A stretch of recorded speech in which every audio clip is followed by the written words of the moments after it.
Samsung says profits for the second quarter of this year could reach almost $6 billion, and that's a 79% increase compared with the same period last year.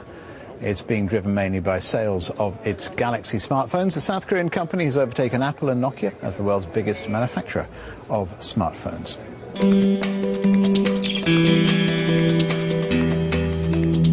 South Korea's Samsung has reported a record quarterly operating profit, the equivalent of €3.5 billion. The world's leading maker of memory chips and smartphones credited one-off gains and its best ever sales of high-end handsets. As well as overtaking Apple as the world's top smartphone maker, Samsung also supplies rivals with components for their tablet computers and smartphones.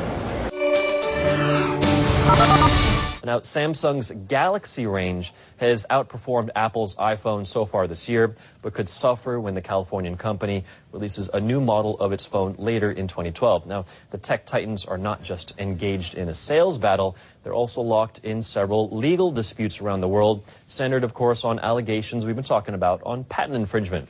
And so far, Samsung has come off worse, seeing some of its products even banned from sale in the U.S. pending a judgment. But, with that said, Charles, early this week, Samsung was ranked as Asia's #1 brand in a survey by Campaign Asia Pacific and Nielsen. Turns out it beat out Apple and Sony, which rounded out the top 3 based on marketing and brand presence pretty much everywhere you go. The Samsung Galaxy S3 that they released quite recently, they got the timing right between the 2 Apple launches.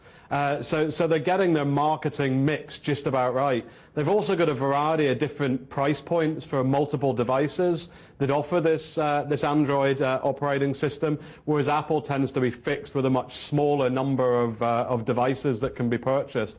But really, the bigger picture is Android versus Apple, so it's not just Samsung, but they are leading the charge in this area, and they really do understand, how to make the most of this situation. Yeah.